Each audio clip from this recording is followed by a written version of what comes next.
sejak kebangkitannya, ulama bersama pengikut-pengikutnya istiqomah dan setia, jaga akidah dan sunnah Rasulnya. Alhamdulillah segala puji baginya, ulama bersama pengikut-pengikutnya istiqomah dan setia, menjaga agama manusia dan bangsa. Mari kuatkan niat kita, kita bulatkan tekad kita, terus lanjutkan amal kita, mengembangkan hikmah kita. Assalamualaikum warahmatullahi wabarakatuh.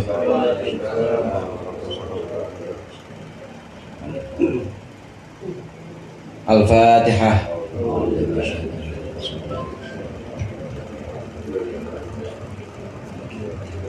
Iyyaka na'budu wa iyyaka nasta'in. Shiratal ladzina an'amta 'alaihim ghairil maghdubi 'alaihim waladdallin.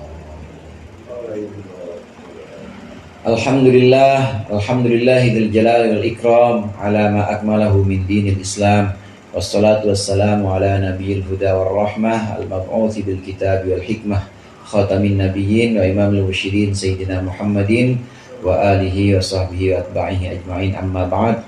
Fa inna ahsanal hadithi kitabullah wa khairal hadi hadi Muhammadin sallallahu alaihi wasallam, wa syarrul umuri muhdatsatuha wa kullu muhdatsatin bid'ah wa kullu bid'atin dhalalah. Segenap jamaah Majelis Ta'lim dan Dzikir Al-Halaqatul Munfarijah, mari sama-sama sebelum kita mulai dzikir kita lanjutkan pengajian kitab Mau'izatul Mukminin. Pembahasan yang lalu tentang menyajikan makanan kepada para tamu, janganlah kita menunda hingga berlama-lama sampai tamunya udah pengen pulang lagi, jangan. Kemudian yang kedua, hendaklah kita memberikan penyajian dengan urutan-urutan tertentu yang diajarkan Rasulullah. Pertama yang dikeluarkan buah-buahan dulu kalau ada. Nah setelah buah-buahan apa? Setelah buah-buahan ada dalam pembahasan berikut ini. Qala al-mu'allif rahimahullah wa nafa'ana bihi wa bi ulumihi wa bi barakatihi fid dharain amin. Tsumma afdalu ma yuqaddamu ba'dal fakihati al-lahmu was-saridu. Kemudian yang paling utama, sesuatu yang paling utama, makanan yang paling utama yang disajikan ba'dal fakihati setelah buah-buahan, al-lahmu itu adalah daging, was-saridu dan tarid. Daging dan tarid. Tarid itu adalah roti yang sudah dicampur dengan buah dan daging. Maksudnya di sini kalau cara kita ya udah ada nasi, ya udah ada sayur sopnya juga dah, udah ada gulenya, maksudnya begitu. Setelah buah-buahan barulah makanan pokok kita. Kalau nasi ya nasi, kalau gandum-gandum dengan lauk pauknya. Ini urutan setelah buah-buahan baru makanan pokoknya. Nah setelah itu baru apa? Fa in jama'a ilaihi halawatan ba'dahu faqad jama'at thayyibati. Dan apabila seseorang menggabungkan kepada daging dan juga bubur semacam bubur gandum ini, digabungkan halawatan ba'dahu dengan memanisan setelahnya, faqad jama'at thayyibat, maka sungguh dia telah mengumpulkan yang baik-baik. Jadi setelah itu baru ada appetizer namanya, apa? Yang penutup makanan. Iya, ada appetizer, ya penutup makanan. Kalau sudah semuanya buah-buahan di awal, kemudian makanan pokoknya atau makanan utama, setelah makanan utama baru manis-manisannya. Manis-manisannya ini sebagai penutup. Kalau kita bisa seperti itu, maka ini sudah menggabungkan semua yang baik, yang bergizi, yang baik untuk tubuh kita. Ini cara-cara menyajikan makanan diajarkan oleh Rasulullah SAW. Wa dalla ala husulil ikrami bil lahmi qauluhu ta'ala fi dhaifi Ibrahim. Dan menunjukkan kepada hasilnya memuliakan tamu dengan daging. Apa yang menunjukkan qauluhu ta'ala, firman Allah Ta'ala fi dhaifi Ibrahim, dalam tamunya Nabi Ibrahim, id ahdara al-ijlal hanida, ketika Nabi Ibrahim menghadirkan, menyajikan al-ijlal hanida, anak sapi yang sudah dipanggang, ayil mahnudi, maksudnya yang sudah dimasak. Wa huwa ladzi ajyadu najduhu, ajada najduhu, ini adalah sesuatu yang sudah bagus kematangannya. Wa huwa ahadu maknayil ikrami, Ini adalah salah satu dari dua makna memuliakan tamu. Akni taqdimal lahmi, maksudku adalah mendahulukan daging. Mendahulukan daging. Jelas di sini kalau ada yang tanya, emang diajarin apa di Al-Qur'an nih kayak begitu? Diajarin. Diajarin ketika Nabi Ibrahim menyajikan hidangan untuk tamu-tamunya. Fama labitha anja bi ijlin hanif. Nabi Ibrahim langsung datang masuk sebentar ke dalam rumah, kemudian datang dengan membawa ijlin hanif, membawa anak sapi yang sudah dipanggang. Ini ada beberapa makna tentang memuliakan tamu dalam ayat ini. Fama labitha anja'ahu bi ijlin hanif. Ini yang pertama, Nabi Ibrahim melayani langsung dengan tangannya. Jadi yang menyajikan langsung Nabi Ibrahim. Yang kedua, buru-burunya ini. Artinya segera kita menyajikan buat tamu, jangan tunggu lama-lama. Mau tanya-tanya ya sekitar dari rumah jam berapa, udah sekitar itu. Udah gitu masuk siap-siap buat menyajikan tamu. Jangan tunggu lama. Ini makna yang bisa kita ambil dari ajaran Al-Quran tentang Nabi Ibrahim memuliakan tamu. Yang ketiga, ijlin hanif. Yang ketiga, ijlin hanif di sini artinya daging yang udah dimasak. Daging yang udah dimasak. Kalau emang doyan mah daging belum dimasak, makan aja. Halal nggak? Ya asal dagingnya halal mah halal aja. Beras nggak dimasak, ya kalau doyan papak aja papa. Cuma bagusnya hanif. Hanif di sini artinya sudah dimasak. Ini yang diajarkan di Al-Quran. Kalau ada pertanyaan, emang diajarin di Al-Quran cara masak atau harus memasakkan ayatnya ini? Fama labitha anja'ahu bi ijlin hanif. Nabi Ibrahim menyajikannya dengan masakan atau dengan makanan yang memang sudah dimasak. Kalau mentahan bagaimana? Ya tergantung selera orang. Mungkin lalap ada yang doyan mentah, ada juga yang udah rebusan. Tapi yang bagus yang diajarkan Al-Quran adalah yang sudah dimasak, yang sudah dimatangkan. Ini diantara makna-makna yang kita bisa ambil dari cara Nabi Ibrahim memuliakan tamu dalam Al-Quran. Qala Abu Sulaiman Ad-Darani radhiyallahu anhu, aklut thayyibati yurithur ridha'a anillah. Kata Imam Abu Sulaiman Ad-Darani, makan sesuatu yang baik, yang enak dan bergizi, yurithur ridha'a anillah, ini bisa mewariskan ridho, bisa mendatangkan ridho anillahi kepada Allah Ta'ala. Jamaah rahimakumullah, memang kita melatih diri atau riyadhah dengan tirakat-tirakat atau dengan laku-laku suluk yang sifatnya itu prihatin. Misalnya makannya mutih aja, ada ajaran seperti itu. Makannya mutih aja boleh, kemudian nggak pakai garam, yang bernyawa juga nggak dimakan seminggu. Ada ajaran seperti itu. Nah kalau kita sudah bisa seperti itu, kemudian kita ingin melatih kesabaran kita dalam melaksanakan ibadah atau taat kepada Allah, taat kepada petunjuk guru. Kalau kita udah selesai seperti itu, makanlah makanan yang enak-enak, nggak apa-apa. Karena kita udah selesai dari diri kita, artinya kita sudah bisa ngontrol diri kita.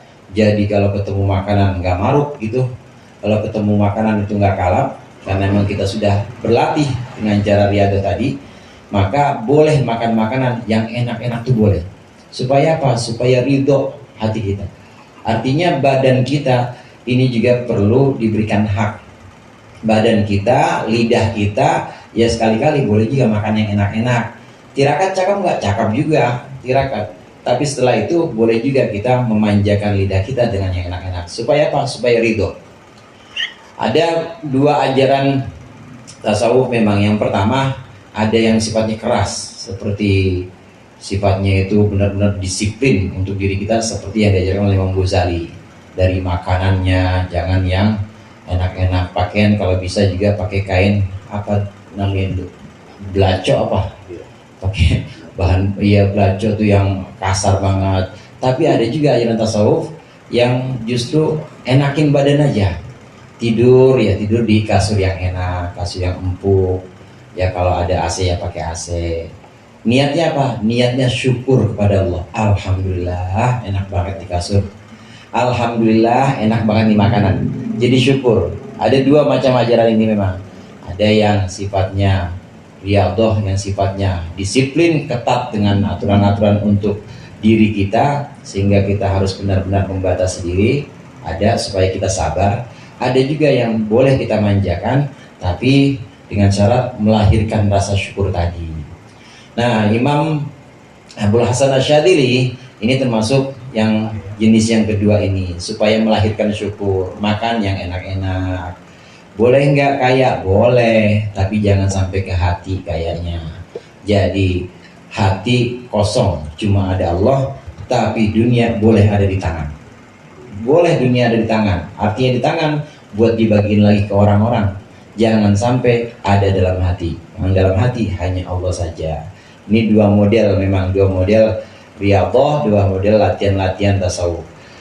Wa tatimmu hadhihi thayyibatu, dan menjadi sempurna makanan yang baik-baik ini bisyurbil ma'il baridi, dengan minum air sejuk. Wa sabbil ma'il fatiri, dan dengan menyiramkan air yang hangat alal yadi indal ghusli, ke tangan ketika kita mencuci tangan. Bagus lagi setelah itu minumnya air yang sejuk. Qala Al-Ma'mun, berkata Khalifah Al-Ma'mun. Al-Ma'mun ini anaknya Harun Ar-Rasyid, khalifah, salah satu khalifah dari Bani Abbasiyah, khalifah yang kelima. Syurbul ma'i bithalgin yukhlisus syukra, minum air dengan es, yukhlisus syukra, ini bisa melahirkan atau memurnikan rasa syukur. Nyes gitu rasanya. Alhamdulillah alladzi ja'ala hadzal ma'a abban furatan bi rahmati. Kita gelegek lagi, gelegek. Alhamdulillah alladzi lam yaj'al hadzal ma'a milhan ujajan bidunubina. Setiap tegukan kita alhamdulillah, ini air enak banget karena rahmat Allah dikasih air segar begini. Minum lagi, alhamdulillah Allah nggak jadiin ini air yang asin pahit karena dosa-dosa kita. Kalau mau dibandingin saudara, gara-gara dosa, gara-gara kita sholat pikirannya kemana-mana, pantas banget sebenarnya Allah kasih air kita itu yang pahit, sebenarnya pantas. Tapi oleh Allah tidak dilakukan itu. Sebab sayangnya Allah kepada kita. Sebab sayangnya Allah kepada kita, maka Allah tetap jadikan air ini segar. Wa qala ba'duhum al-halawatu ba'da tu'ami khairun min kathratil alwan. Sebagian ulama mengatakan manis-manisan setelah makan itu lebih baik min kathratil alwan, daripada banyak warna makanan. Wa tamakkunu 'alal ma'idati khairun min ziyadati launain. Dan makanan pokok di atas hidangan meja makan ini lebih baik daripada tambahan dua macam makanan. Tazyinul ma'idati, maksudnya lebih baik kita ada penutup, makanan penutup manis-manisannya. Lebih baik kita ada makanan penutup sebagai appetizer yang manis-manis dibanding lauknya banyak tapi nggak ada makanan penutup. Jadi dibagi, daripada ketimbang lauknya banyak cuma nggak ada makanan penutup, lebih baik lauknya sedikit saja tapi ada makanan penutup yang manis-manis. Begitu juga, ini mah jelas, makanan pokok ini lebih baik dibanding ada banyak makanan cuma nggak ada makanan pokoknya. Rendang ada, bandeng ada, cincang ada, nasinya mana nih bang? Nasinya nggak baik. Jadi lebih baik ada nasinya, rendangnya juga ada. Wa tazyinul ma'idati, dan menghiasi makanan, menghiasi hidangan bil bakuli, dengan bakul. Bukan bakul nih, bakul itu baklun. Wa baqiha wa qiftaiha wa fumiha wa adasiha wa basoriha. Ini baklun, ini sayur. Menghiasi hidangan dengan sayur mustahabun aidon, juga disunahkan ketika kita makan menyajikan buat tamu atau buat diri kita sendiri, disunahkan ada sayurnya. Sunnah baklun itu sayur, ini sunnah yang diajarkan oleh Rasulullah. Bahkan satu riwayat dikatakan atau ini maqalah, innal malaikata tahdurul maidah idza kana 'alaiha baklun. Malaikat itu kalau melihat satu meja makan, satu perhidangan ada sayurnya, malaikat datang, turun malaikat berkahnya di situ. Kalau ada sayur, anak-anak kita nih yang kita suruh makan sayur, ya bapaknya kagak doyan, anaknya nggak doyan. Kita harus ajarin. Wallahu a'lam bishawab. Mudah-mudahan bermanfaat.